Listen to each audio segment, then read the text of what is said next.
Stock market stock market Amazon, hero motor Corp, Suzlon, HCl technologies, Sterlite Technologies. Hi friends, ఎలా ఉన్నారు? Stock market త్వరలో 30,000 reach అవుతుందా లేదా? So ఆ విషయాల గురించి చూద్దాం. సో జ్యోతి ల్యాబ్స్ గురించి ఎక్కువ మంది అడుగుతున్నారు. ఆ పర్టికులర్ స్టాక్ యొక్క హిస్టారికల్ డేటా ఏంటి, దానికి సంబంధించిన బిజినెస్ అప్డేట్స్ ఏంటి, సో అవన్నీ కూడా మనం వీడియోలో డిస్కస్ చేద్దాం. సో అలాగే మనకి స్క్రీన్ మీద మెన్షన్ చేసినవన్నీ కూడా డిస్కస్ చేస్తూ నిఫ్టీ, బ్యాంక్ నిఫ్టీ యొక్క ముఖ చిత్రంతో వీడియోని సింపుల్గా ముగిద్దాం. చూడండి సార్, వీడియోలోకి వెళ్ళే ముందు లైక్ సో ఒక లైక్ వేసుకోండి. అలాగే కొత్తగా వాచ్ చేస్తుంటే మాత్రం ఖచ్చితంగా సబ్స్క్రైబ్ చేసుకోండి. ఛానల్ పనికొస్తుంది, డిఫరెంట్గా ఉంటుంది, కానీ మీకు స్లోగా అర్థమవుతుంది. సబ్స్క్రైబ్ చేస్తే ఒక పని బోలా సబ్స్క్రైబ్ చేసి బెల్ ఐకాన్ క్లిక్ చేయండి. చూడండి ఫ్రెండ్స్, స్క్రీన్ మీద నిఫ్టీ యొక్క హిస్టారికల్ డేటా చూస్తున్నాము. సో మనం ఫిబ్రవరి నుంచి డేటా అబ్జర్వ్ చేస్తే కనుక వారు వల్ల డ్రాప్ అయింది, హెవీగా డౌన్ ట్రెండ్ నడిచింది. వారు సద్దు మణుగుతుంది అనే అప్డేట్తో ర్యాలీ స్టార్ట్ అయ్యింది. సో మనకు అఫీషియల్ న్యూస్ అప్డేట్తో గ్యాప్ కూడా వచ్చింది, గ్యాప్ అప్.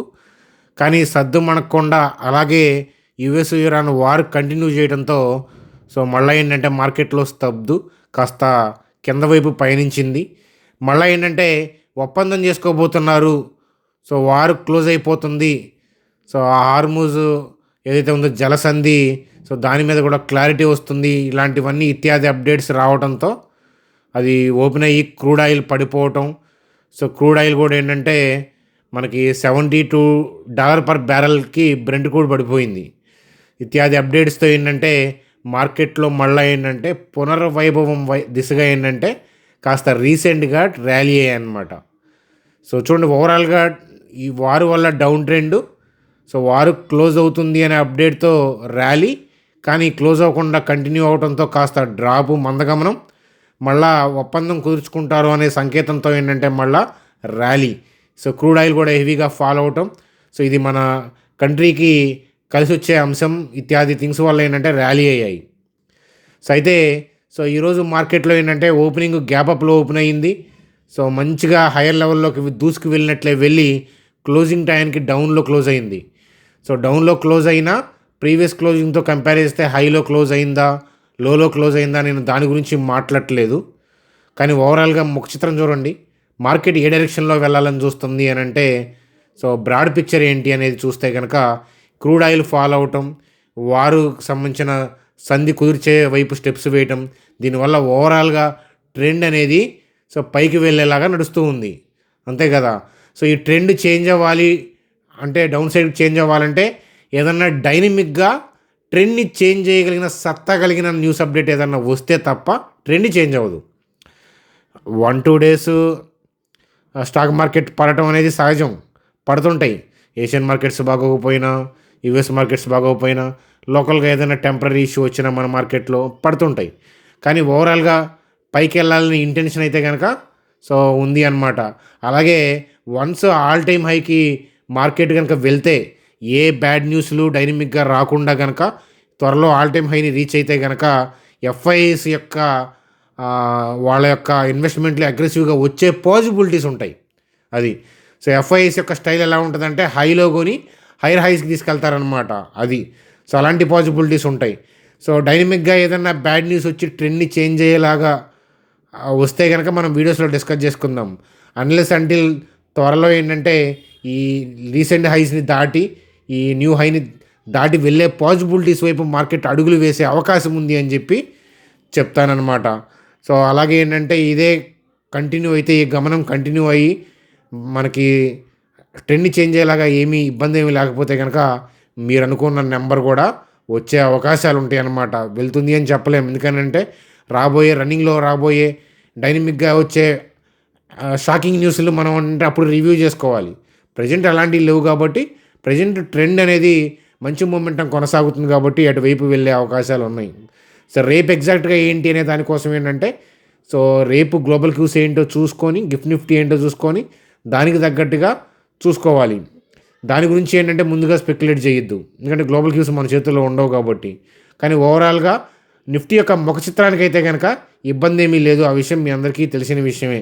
మరొకసారి నేను గుర్తు చేస్తున్నాను. సో మీరేమనుకుంటున్నారు నిఫ్టీ గురించి అనేది కూడా కామెంట్ సెక్షన్లో తెలియజేయండి. సో వీడియోని లైక్ చేశారు కదా. సో ఫర్దర్గా వీడియో గురించి కంటిన్యూ చేసే ముందు, సో మీలో ఎవరికైనా ట్రేడింగ్ డీమ్యాట్ అకౌంట్ లేకపోతే ఇక్కడ లింక్స్ ఇచ్చాను. జస్ట్ మీరు మొబైల్ నెంబర్ ఎంటర్ చేసి ఓటీపీ ఎంటర్ చేస్తే 5 minutes అకౌంట్ ప్రాసెస్.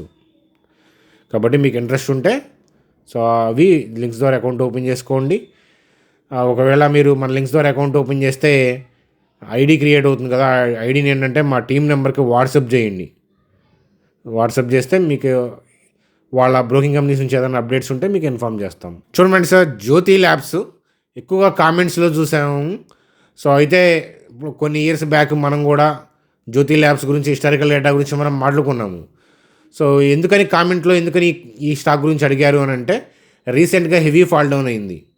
వాటికి ఉన్న ఇష్యూస్ ఏంటి, హిస్టారికల్ డేటా ఏంటి అనేది చెక్ చేద్దాం. చూడండి సార్, సేల్స్ గ్రోత్ చూస్తే లాస్ట్ 10 yearsలో మంచి గ్రోత్ కనబరిచారు. అలాగే మనకి నెట్ ప్రాఫిట్లో కూడా ఏంటంటే మంచి గ్రోతే ఉంది. సో మనకి ఏదైనా 1 year ప్రాఫిట్ డ్రాప్ అయినా ఇబ్బంది ఏం లేదు. ఇక్కడ సేల్స్ రెవెన్యూలో గ్రోత్ ఉంటే బాగుంటుంది. సో అలాగే మనకి డెట్ ఫ్రీ కంపెనీ, ఇది ఒక అడ్వాంటేజ్. కానీ స్టాక్ ఏంటంటే లో పీఈఎస్లో ట్రేడ్ అవుతూ ఉంది. సో హెవీగా ఫాల్ డౌన్ అయింది రీసెంట్ డేస్లో. సో రీసెంట్ మంత్స్లో హెవీగా ఫాల్ అవటం, హయ్యర్ లెవెల్ నుంచి పడిపోవడానికి కారణం ఏంటంటే వార్ వల్ల మార్కెట్ పడుతుంటే స్టాక్స్ పడుతూ ఉంటాయి. అలా పడితే ఏంటంటే మళ్ళీ థింగ్స్ రికవర్ అయ్యేటప్పుడు రికవర్ అవుతాయి. కానీ సో ఇదేంటంటే ఇండివిజువల్గా స్టాక్ కూడా ప్రాబ్లం ఫేస్ చేసింది.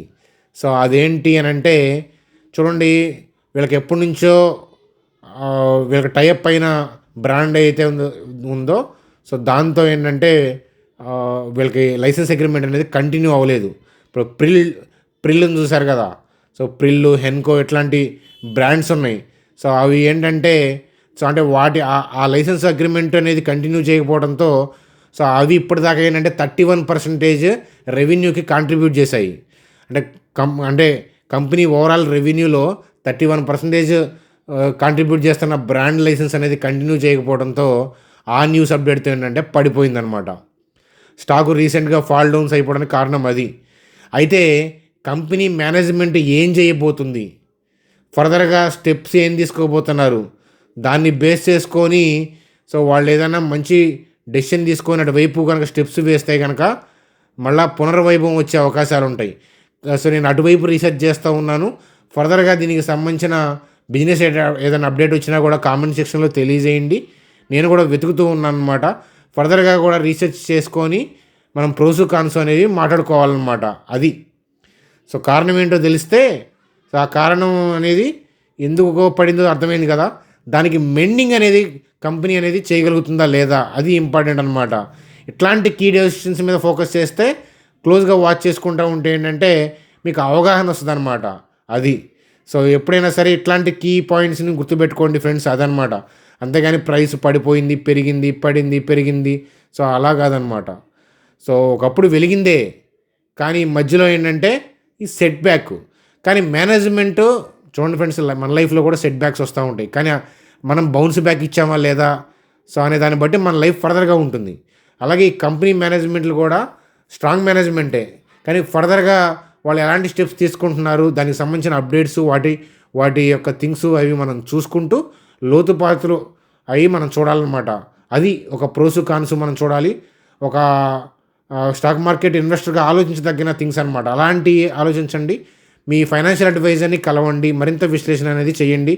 ఫర్దర్ అప్డేట్స్ని కూడా నేను వీడియోస్లో మన ఛానల్ సబ్స్క్రైబర్స్ అందరికీ ఇట్లాంటి ఇంపార్టెంట్ థింగ్స్ గురించి అప్డేట్ చేస్తాను. ఎందుకంటే దెబ్బతిన్నాయి కదా, మళ్ళీ ఏంటంటే మెండింగ్ కనుక బాగుంటే సో అలాంటివి ఇన్వెస్టర్స్కి నచ్చితే ఏంటంటే సో మళ్ళీ రెవెన్యూ కూడా మంచిగా వచ్చే అవకాశాలు ఉంటాయి అన్నమాట. కానీ ఆ మెండింగ్ సరిగ్గా జరుగుతుందా లేదా, ఎప్పుడు చేస్తారు, ఆ మూమెంట్ని మనం కళ్ళతో చూస్తున్నావా లేదా, ఇవి మనం అతుక్కోవాలన్నమాట.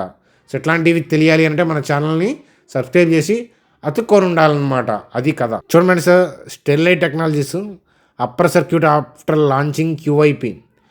సో అంటే QIP లాంచ్తో ఏంటంటే ఆ అప్డేట్తో మళ్ళీ ఏంటంటే అప్పర్ సర్క్యూట్ పడింది. సో స్టాక్ అప్పు 500% దిస్ ఇయర్ అంట. ఇలా పెరిగింది అంతే, అది ఒక అప్డేటు.